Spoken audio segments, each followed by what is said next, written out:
né, eu quero começar falando com você sobre o amor extravagante de Deus. No livro, no prefácio do livro, o autor já cita uma frase que já impacta, que já vem com os dois pés no peito. É uma frase onde diz o seguinte, né? O fato de nós darmos o dízimo na igreja, o fato de nós participarmos de uma igreja e de nós não cometermos os pecados, né, os maiores pecados, isso significa que nós somos apaixonados por Jesus? Ele faz uma citação, né, de um outro autor, e ele então já começa essa reflexão. Será que o fato de nós irmos na igreja, darmos o nosso dízimo e não cometer os pecados maiores que existem na sociedade, será que isso quer dizer que nós somos apaixonados por Jesus? E aí nós começamos a tentar compreender qual que é a ideia que ele vai trazer para nós sobre esse amor, esse louco amor de Deus. Então, ele vai nos trazer nesse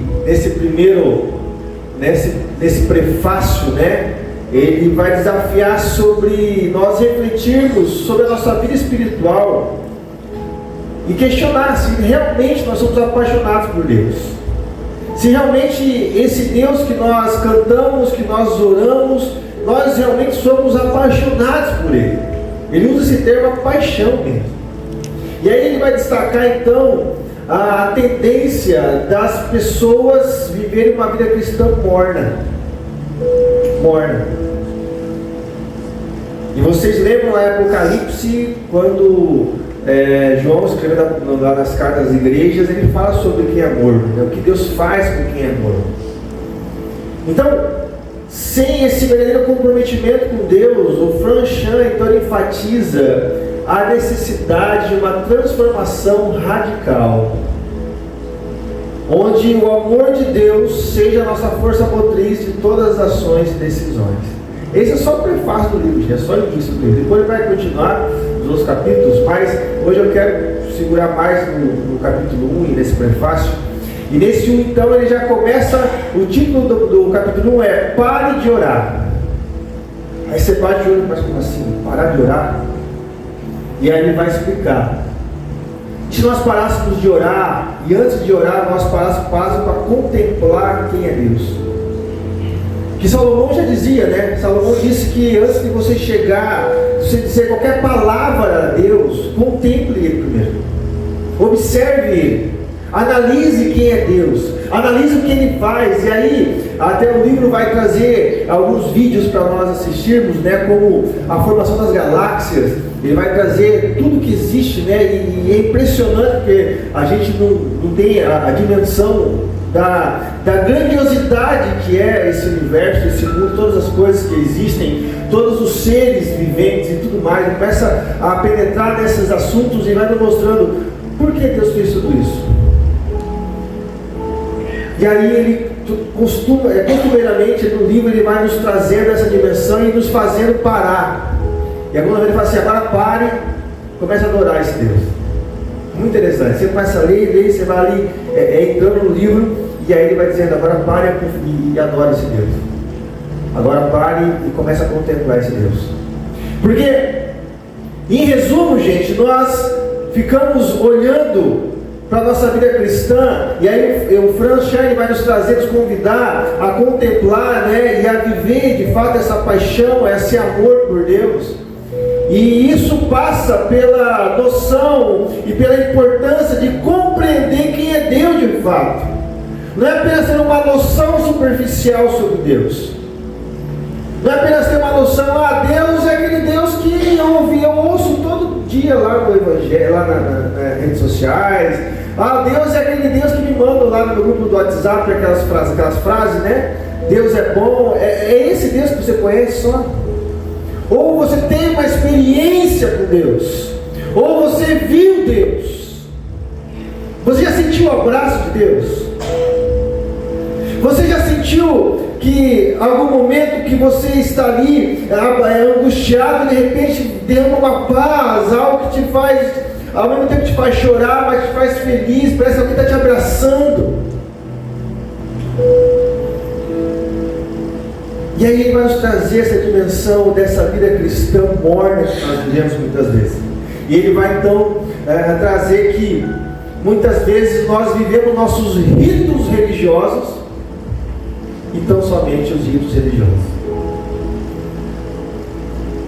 E aí ele vai aprofundando, mostrando que muito além, e aqui ele deixa muito claro no livro que ele não quer falar mal de igreja, não é isso, ele fala que não adianta, seria injusto falar mal da igreja, sendo que nós somos a igreja. Mas ele fala que o problema é nós. Nós muitas vezes vivemos ritos religiosos, ou fomos criados dessa forma, e para nós então ir à igreja, ok, é isso aí, isso que é cristianismo, isso que é só isso. Ele começa então a nos desafiar, fala, não é só isso, há muito mais do que isso, há muito mais do que você fazer ritos religiosos, há muito mais, e esse muito mais é você estar, perceber, viver, sentir, ver Deus na sua vida. É aquilo que Jó disse, antes eu só ouvia falar, hoje eu te vejo. Então, gente, o que seria esse amor extraordinário de Deus? Então eu quero basear em Efésios 3, a reflexão dessa noite. Efésios 3. E Efésios vai nos trazer essa dimensão desse amor de Deus. Eu queria Efésios 3, do verso 16 até o verso de número 21. Aliás, do 14, perdão, até o verso 21. Só para vocês entenderem, a carta de Paulo aos Efésios é uma carta que é escrita às igrejas, e certamente ela foi endereçada à comunidade de Éfeso, e essa comunidade então ela sofria algumas situações dentro dela, principalmente uma briga entre judeus e gentios, porque os judeus diziam que eles deveriam, que as leis judaicas eram mais importantes, e que se os gentios, quem eram gentios? Gentios eram aqueles que não eram judeus, aqueles que eram de outros tipos de povos e tudo mais, que eles deveriam seguir as regras judaicas para poder ser aceito do povo de Deus. Mas Paulo não, Paulo fala que é a graça que nos alcança. Não há necessidade mais de ver as leis, essas leis judaicas. E aí então Paulo vai tentar contornar a situação que acontece ali em Éfeso, trazendo então a dimensão dessa nova vida em Cristo e a dimensão dessa humanidade em Cristo. Então a nova vida em Cristo é aquilo que nós ouvimos falar e que nós compreendemos, que a gente ouve. Cristo morreu na cruz e ok. E Paulo ainda vai mais profundo e vai dizer uma nova humanidade. O que é isso? Na prática, o que é viver essa vida em Cristo? E Paulo então vai trazer alguns princípios dessa nova vida em Cristo. E essa nova vida em Cristo, essa nova humanidade, ela diz respeito a conhecer Deus, diz respeito a viver os planos de Deus, diz respeito a você sentir Deus, a você ir além das leis, ir além das regras, ir além dos nossos ritos religiosos, ir além. E ele vai chegar então no capítulo 3, e ele vai falar sobre que ele foi designado para falar com os gentios, né? Paulo ele tinha essa capacidade de falar tanto com os judeus como com os gentios. E no versículo 14, Paulo começa a orar. E aí nós vamos então perceber essa oração de Paulo, que diz o seguinte, verso 14 do capítulo 3. Por esta razão, ajoelho-me diante do Pai, do qual recebe o nome toda a família dos céus e da terra. Oro para que com as suas gloriosas riquezas Ele os fortaleça no íntimo do seu ser com poder, por meio do seu Espírito, para que Cristo habite no coração de vocês mediante a fé. Oro para que, estando arraigados e alicerçados em amor, vocês possam, juntamente com todos os santos, compreender a largura, o comprimento, a altura e a profundidade, e conhecer o amor de Cristo, que excede todo conhecimento, para que vocês sejam cheios de toda a plenitude de Deus. Aquele que é capaz de fazer infinitamente mais do que tudo que pedimos ou pensamos, de acordo com o seu poder que atua em nós, a Ele seja a glória da igreja e em Cristo Jesus, por todas as gerações, para todos sempre. Amém. Amém? Amém? Vamos lá, fica comigo aqui, olha. Paulo então vai nos trazer essa oração. Ele ora pelos santos. E a pergunta é: quem são os santos? Eu já disse isso aqui várias vezes. Quem são esses santos? Quem é os santos que Paulo aqui nos orienta? Santo aqui não é os perfeitos. Porque na dimensão bíblica, santo é separados. Isso é, santo é aqueles que passaram por essa experiência de entrega, de redenção, de conversão. Então, se você entende que você é convertido, se você entende que você é filho de Deus e que Jesus te alcançou, você é um santo. Amém ou não? Quantos santos nós temos aqui esta noite? Ah, tá. Que bom. Então, gente, quando falar você é santo, eu sou santo. Certo? Porque eu sou alcançado por Jesus. Amém? E essa ser santo, Paulo ora então por aqueles cristãos que estão ali, e ele vai dizer o seguinte: olha, eu oro para que vocês fortaleçam no íntimo do seu poder. Paulo começa o seguinte: olha, eu oro para que vocês aprofundem o seu conhecimento em Deus, que para vocês aprofundem naquele que te alcançou, porque essas coisas, isso que eu estou fazendo, alicerçado, arraigados, habitação, isso tudo, gente, diz respeito a um conhecimento que foge da razão humana. Porque o texto diz o seguinte, no verso 19: e conhecer o amor de Cristo que excede todo entendimento. Viver esse amor de Cristo, gente, acontece coisas que saem da razão. Eu disse aqui no início: você já foi abraçado por Deus? Aí na razão vai dizer: pastor, você é louco. Como assim abraçado por Deus? Deus não existe? Ou Deus, nós não vemos Deus? A minha razão, ela diz que eu não posso ver Deus. A minha razão. Mas a minha fé diz que eu posso ver Deus. Amém? A minha razão diz que eu não posso pegar Deus. Mas a minha razão diz isso. A minha fé diz: não, você pode pegar Deus.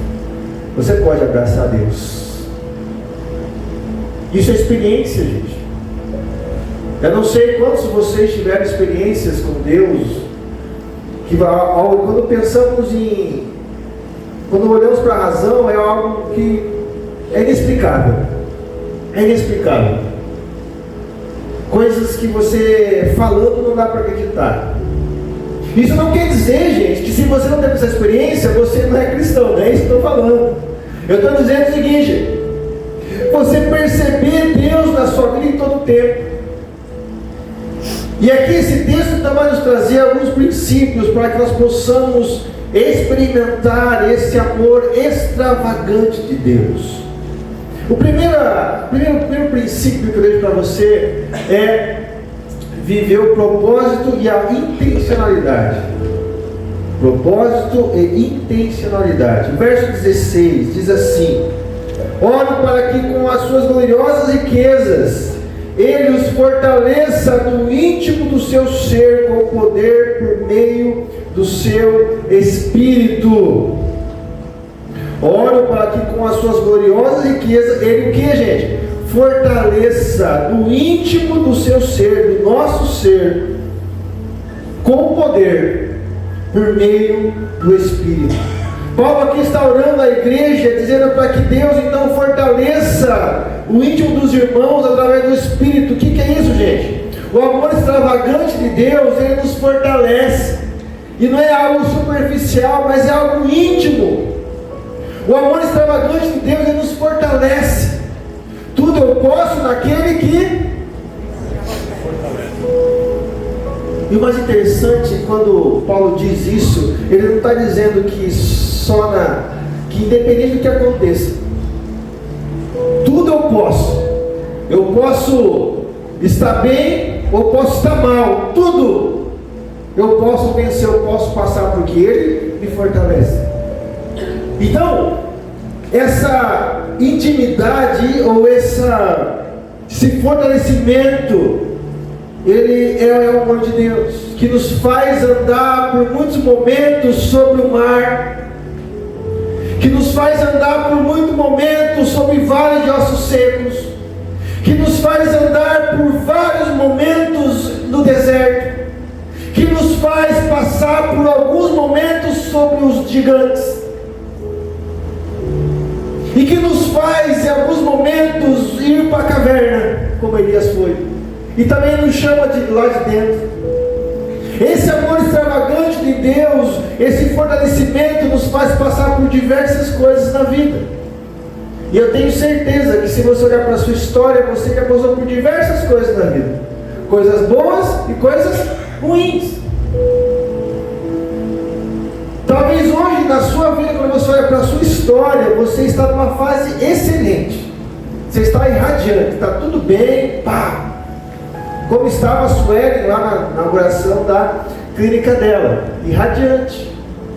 Mas talvez a sua realidade hoje, nesta data, nesse domingo, seja uma realidade totalmente sombria, triste, de abatimento, de preocupação. Mas esse amor extravagante de Deus, Ele nos ensina que, independente da circunstância, esse Deus fortalece o nosso íntimo. Quando você busca, quando você vai até Ele, Ele fortalece o nosso íntimo. E fortalecer o íntimo, gente, significa um amor que não fica apenas em um momento, não é algo momentâneo, mas permanece, algo que continua. E esse amor extravagante nos oferece uma constância que gera então em nós essa intencionalidade do propósito. Isto é, nós precisamos então na prática entender que isso acontece a partir dessa vida intencional, fazendo escolhas que reflitam o amor de Deus em todas as áreas da nossa vida, seja no trabalho, seja nas relações, nas finanças. Nós precisamos entender que quando esse amor é colocado no nosso íntimo, esse amor então vai nos fazer, ou vai nos levar a fazer escolhas que vão refletir esse amor. Então, as decisões que eu vou tomar, por mais que muitas vezes o ego me diga, olha, toma essa decisão porque vai ser para você somente.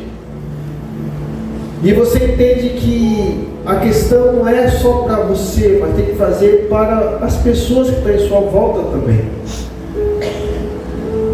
E essa intimidade, esse amor que Deus vai colocar em você, vai te fortalecer, vai te levar a tomar essas decisões baseado então não somente no seu eu, mas principalmente no transbordar do amor dele nas pessoas em sua volta, na sua família, em relação aos seus filhos. Porque nós precisamos entender, gente,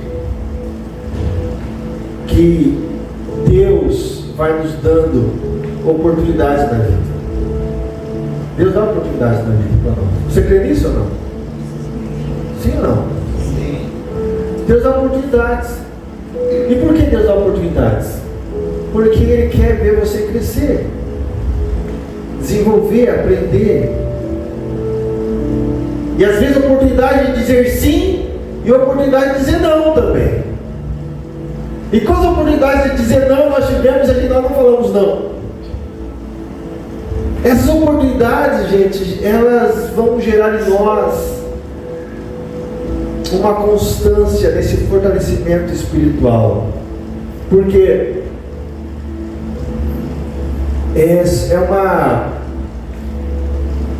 são coisas que vão se ligando durante o caminho. Deus fortalece meu íntimo. Logo eu olho para a vida e busco viver a partir de decisões pautadas no que Deus quer. Então eu oro, então eu me conecto com Deus, eu reflito, eu tento não ser impulsivo, eu tento não dar ouvido à minha ansiedade, e aí eu começo a tomar decisões baseadas naquilo que Deus quer. E quando eu começo a tomar decisão naquilo que Deus quer, eu começo a perceber as oportunidades, e ao perceber essas oportunidades, gera em mim um coração grato sempre. Então, é um ciclo de amor. Deus derrama, eu vou executando durante a minha vida e volta para Deus com gratidão. O processo do amor de Deus nesse propósito é dessa forma. Precisamos viver esse fortalecimento de Deus. E a pergunta é: quais são as fontes de fortalecimento espirituais que você tem buscado? Talvez você está aqui hoje e você tenha pensado: puxa, pastor, eu preciso voltar para Deus, eu preciso de Deus na minha vida, né? E eu preciso de Deus. Amém por isso. Mas a pergunta é: o que você está fazendo para buscar isso na sua vida? Ou você está sentado esperando cair do céu um pozinho mágico de Deus e plim? Deus nos dá oportunidades de fortalecimento constantes em nossa vida. E aí então surgem as nossas rotinas espirituais, nossas rotinas religiosas. Isso são fontes também. Não está errado isso, tá, gente? Vir à igreja não está errado. Você participar da ceia não está errado. Você servir na comunidade não está errado. Você se batizar não está errado. Isso são ritos, nossos ritos religiosos que Deus deixou estabelecidos para que nós possamos sempre, ao fazer isso, trazer à memória quem? Ele. O jejum é algo assim. Eu já expliquei isso aqui. Quando você faz jejum, o que acontece? Vamos supor, a Cleo faz um jejum de doce. Ela adora doce, certo, Cleo? E aí toda vez que a Cleo está lá na diretoria, a Jacira, que é a parceira dela, chega lá com uma barra de chocolate. Tá, Cleo, comprei uma chocolate para nós. Aí você olha. Aí você vai lembrar de quem? Do propósito, do jejum de Deus. O jejum, gente, nos faz lembrar de Deus constantemente. Por isso que o jejum é tão importante na nossa vida. Porque toda vez que vem a vontade de quebrar o jejum, você lembra de quem? Do propósito. Vai lembrar do propósito, lembra de quem? De Deus. Primeiro princípio, propósito e intencionalidade. Segundo princípio, autoavaliação diária, verso 17. Diz assim, presta atenção, vamos lá. Para que Cristo habite no coração de vocês mediante a fé. A parte A desse versículo. Para que Cristo habite no coração de vocês mediante a fé. Paulo então continua sua oração pedindo para que o fortalecimento os leve a uma fé e consciência da habitação de Cristo na vida dos irmãos. Esse fortalecimento, essa intimidade que Deus vai nos dar, que o apóstolo Paulo ora, é para levar ao ser humano a consciência da habitação de Cristo em nossa vida. Um Deus que decidiu habitar em seres tão pecaminosos como eu e você, em seres tão problemáticos como eu e você, ou seres tão inconstantes como eu e você. Deus decidiu habitar em você e eu. Isso é um sinal do amor extravagante de Deus. Ter a consciência e a fé da habitação nos permite então uma avaliação ou uma autoavaliação diária das nossas das nossas coisas, da nossa vida, e uma autoavaliação de coisas secundárias que tem tentado habitar em nossa vida. Coisas secundárias que tem tentado habitar em nossa vida. Porque coisas secundárias, quando nós deixamos de habitar em nossa vida, nos faz então pessoas mornas e sem comprometimento.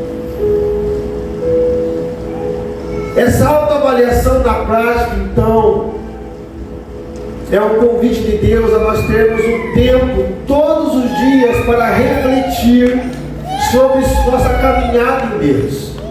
Todo dia, então, essa autoanálise vai nos levar a uma avaliação da nossa caminhada, a nos fazer pergunta para nós mesmos, dizendo o seguinte: olha, você está vivendo da forma que Deus quer? Você é um crente morno? Ou está realmente comprometido com Deus? Uma autoanálise dessa habitação de Cristo nos leva então a refletir sobre a nossa caminhada de fé todos os dias.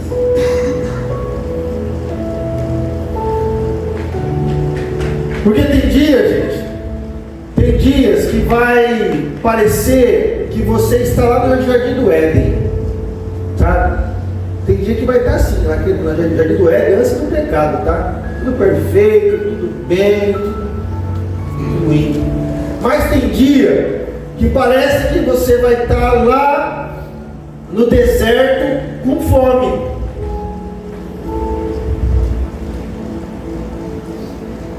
E a grande questão é que nesses momentos, essa autoavaliação da habitação de Deus, a consciência que independente de onde eu estou e do tempo que eu estou vivendo, Deus continua habitando em mim.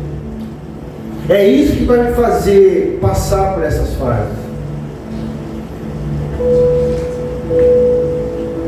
Nós precisamos entender que essa autoavaliação diária é necessária.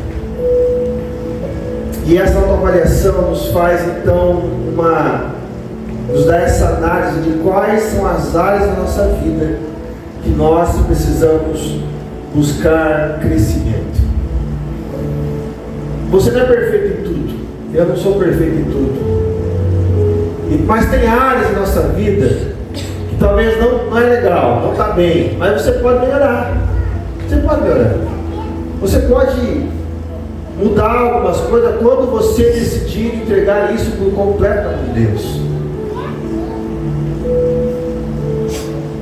Quando você entregar por completo na mão de Deus, talvez a sua vida familiar, talvez você consiga ser o melhor esposo, uma melhor esposa.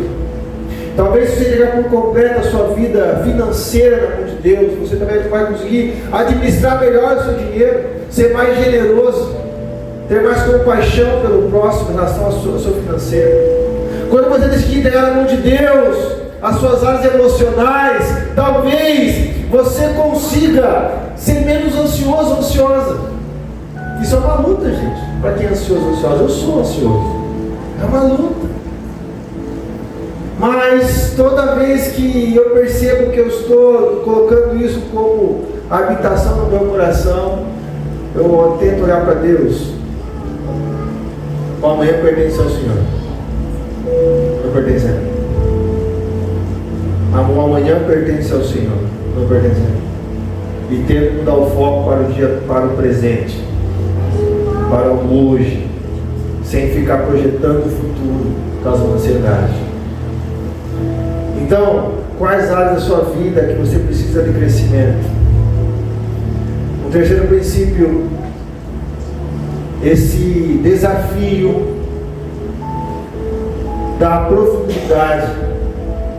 Verso 17b diz assim: para que Cristo habite no coração de vocês mediante a fé, que é a parte A, oro para que, estando arraigados e alicerçados em que, gente? Em que? Em amor. Eu oro para que vocês, arraigados e alicerçados em amor. Aqui está o desafio da profundidade. Paulo traz esse outro ponto na sua oração, para que os irmãos estejam arraigados e alicerçados. O que é arraigado, gente? Enraizado. Tenta arrancar uma árvore com raiz funda. É difícil, não é fácil. Algo arraigado com raízes e alicerçados no que? Em amor. Em amor. E o amor extravagante de Deus, então, nos permite sair da superficialidade e viver uma profundidade nos relacionamentos com o próximo e com Deus.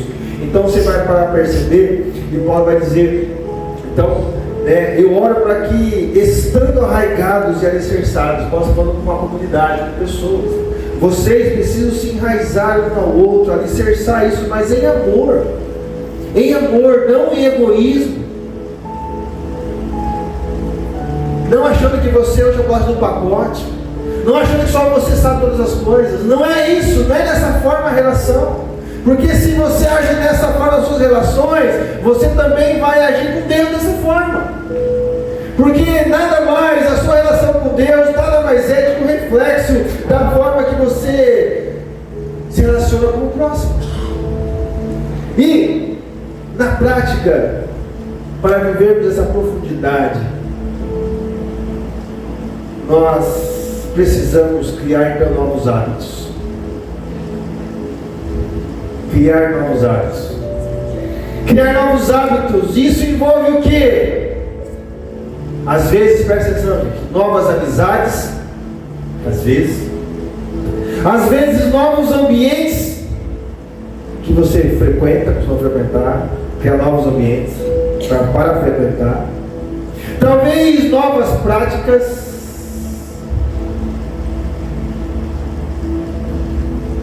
Criar novos hábitos exige algumas coisas. Exige, em resumo, sair do conforto. Sair daquela zona gostosa que você está, para você experimentar algo diferente.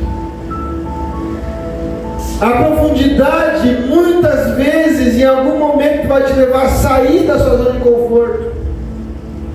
E a pergunta que eu faço é: talvez você está arraigado e alicerçados em ambientes ou em pessoas que têm feito você mais regredir do que crescer. E há momentos na vida, gente, eu já disse isso aqui, nós vamos precisar ter pessoas à nossa volta que nos façam crescer, gente. Se você é uma pessoa que facilmente é influenciada, cuidado com quem está ao seu lado. Cuidado. Você não é que você vai fazer acepção, que você vai abandonar, não é isso. Mas tenha uma peneira no seu coração, no seu ouvido, aquilo que você ouve.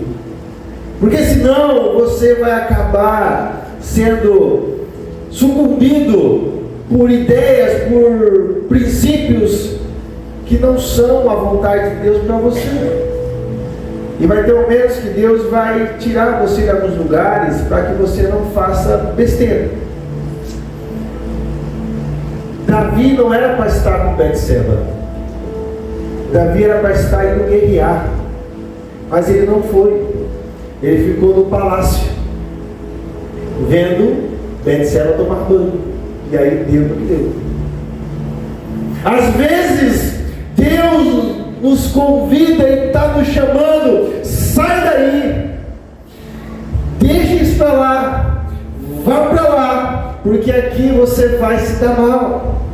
Aqui tem Betseba, e você deve estar lá, porque é lá o seu lugar, na frente da batalha. Davi não percebeu isso. Você tem buscado novos hábitos em sua vida? Você tem buscado novos hábitos na sua vida?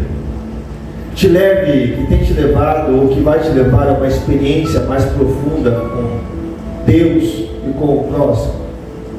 Ou você quer uma nova vida, quer algo diferente, mas você faz a mesma coisa todo dia? Desculpa, mas não adianta. Não adianta. Você está lá no palácio de Betseba, não é lá que você tem que estar, você tem que sair, e lá para onde você deveria estar. Novos hábitos.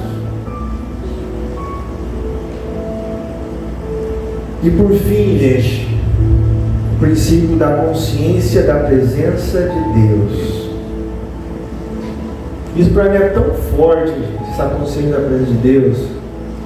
Eu já disse isso aqui semana passada, acho que eu falei sobre isso um pouco, que às vezes nós vivemos uma fé que conhece um Deus esporádico, um Deus que faz os milagres apenas. Então eu oro para Deus, Deus faz os milagres. Ok, aconteceu, beleza, já fez, sigo minha vida.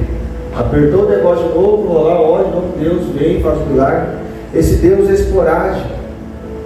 Mas não é esse Deus que a Bíblia revela esse Deus constante, permanente no nosso meio. Amém? Um Deus permanente em nossas vidas. Verso 18 diz assim: olha, ele ora, para que Deus que habite no nosso coração mediante a fé, ele ora para que nós estejamos arraigados e alicerçados. E aí ele fala o seguinte: e alicerçados em amor, vocês possam juntamente com todos os santos compreender a largura, o comprimento, a altura, a profundidade e conhecer o amor de Cristo que excede todo conhecimento, para que vocês sejam cheios de toda a plenitude de Deus. Simplesmente Paulo diz o seguinte: olha, vivam, conheçam, aproveitem a presença de Deus. Nesse final, Paulo traz o objetivo da sua oração: ter essa consciência desse amor extravagante em todos os aspectos, largura, comprimento, altura, profundidade, para que dessa forma você seja cheio do que? Da plenitude de Deus. O que é algo pleno, gente? O que é algo pleno? É o máximo, é o cheio. Para que você esteja cheio de Deus, conheça a largura, o comprimento, a altura e profundidade. Esse amor extravagante de Deus é a consciência da presença constante dele em todas as áreas da vida. A plenitude é então uma percepção grande e cheia da presença e ação dele. Então, na prática,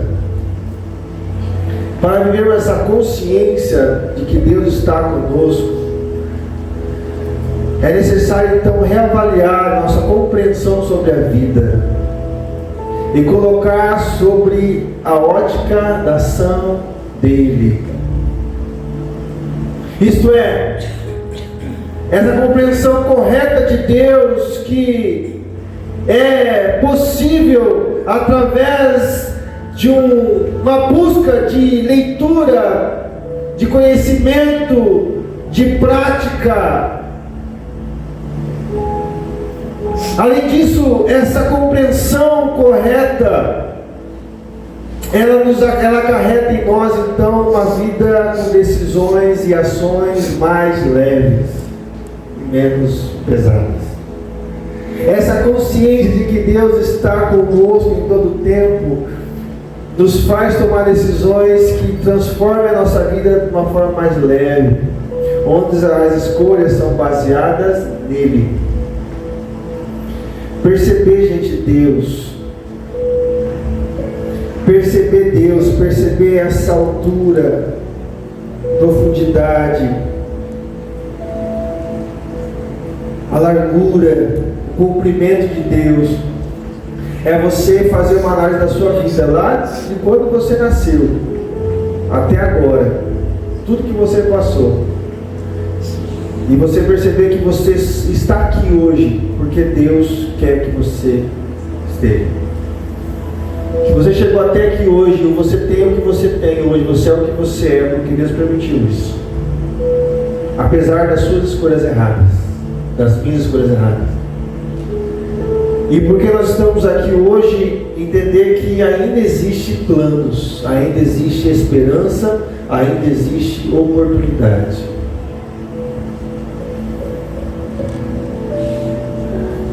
Eu pergunto para você, você percebe a presença de Deus na sua vida? Você percebe a presença de Deus na sua vida? Quando você está ali na sua casa, que você acorda de manhã para tomar seu café, ir para o seu trabalho, você consegue sentar na mesa e perceber que na mesa que você está sentado, Jesus está com você? Um professor da pós-graduação dizia o seguinte para nós: quando você for tomar seu café, sente à mesa, pegue uma cadeira, põe ao lado e convide Jesus para sentar com você. Por que ele dizia isso? Quando você tem a consciência que Jesus está com você numa mesa de jantar, num café com você, você faz mais devagar, porque você quer permanecer com ele ali o máximo tempo possível. Então aquele nosso almoço correndo, aquele café correndo, só engole e sai correndo, isso vai diminuindo. Porque a sua consciência de que Deus está ali com você, você quer usufruir daquele tempo o máximo possível. Quando você está no seu carro, você percebe Deus com você. Quando você está lá no seu escritório ou no seu trabalho ali, parece que as pressões estão se levantando e você está ali aflito ou aflita, angustiado. O que você faz? Você pega o seu WhatsApp e começa a mandar mensagem para as pessoas contando o que aconteceu, xingando um outro, ou você desliga tudo por um minuto, vai no banheiro, entra lá, Deus, estou a ponto de explodir, Deus. Eu estou a ponto de entrar em erupção, mas eu sei que o Senhor está comigo, o Senhor está cuidando. Então acalma meu coração. O que você faz? O amor extravagante de Deus, gente, é tão profundo que Ele nos convida a uma vida que vai além de estar na igreja, uma vida que vai além de ficar postando nas redes sociais, sou cristão, mandando, fazendo post, versículos bíblicos, muito além do que isso, gente. Não que isso esteja errado, não é isso, pelo amor de Deus, não estou dizendo isso, mas é muito mais do que isso. Em uma sociedade onde a saúde emocional está totalmente desregulada das pessoas, a gente precisava olhar mais para o que Deus está fazendo e aprender a acalmar o nosso coração, a aquietar o nosso coração e conhecer quem é. Eu queria terminar dizendo esse salmo para vocês. Esse salmo, eu já falei desse texto esse tempo atrás, mas esse salmo fala, para mim, representa o que é esse amor de Deus na prática, no nosso dia a dia. Salmo de número 46, verso 10. Parem de lutar e saibam que eu sou Deus. Serei exaltado entre as nações, serei exaltado na terra. Salmo 46, 10. O amor extravagante de Deus, gente, Ele diz isso aqui para nós. Quando parece que tudo está desmoronando, calma o seu coração, aquieta a sua alma, eu estou aqui. Essa é a percepção da presença de Deus. Essa é a percepção da presença do Senhor em nossas vidas. Eu queria hoje entregar para vocês, que dentro da minha bolsa tem uma sacolinha, tem umas tags aí. Pega por favor para mim. Pedi que a Zay, entrega para mim junto com o Guilherme, por favor. Aquelas tags, tem uma sacolinha branca. Aí uma das bolsas eu vou tirar, eu esqueci. Isso, tem umas tags pequenininhas. Eu quero deixar com você, todo domingo eu vou deixar para você essas tags, que são algumas frases do livro que me chamam a atenção de respeito a essa mensagem.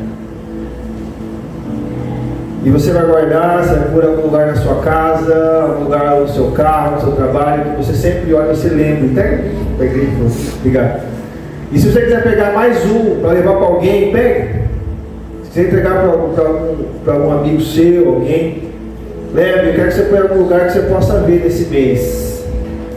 E que todo domingo você vai receber um, como fizemos lá em fevereiro.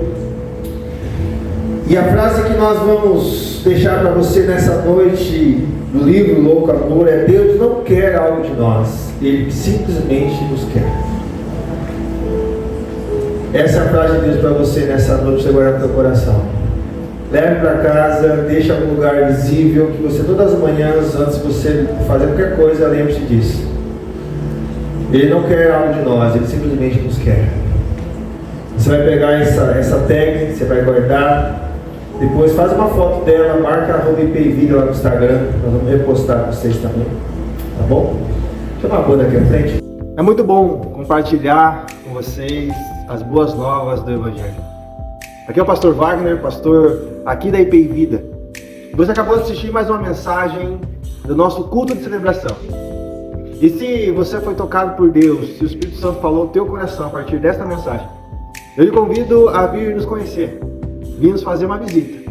Tenho certeza, será muito bem recebido.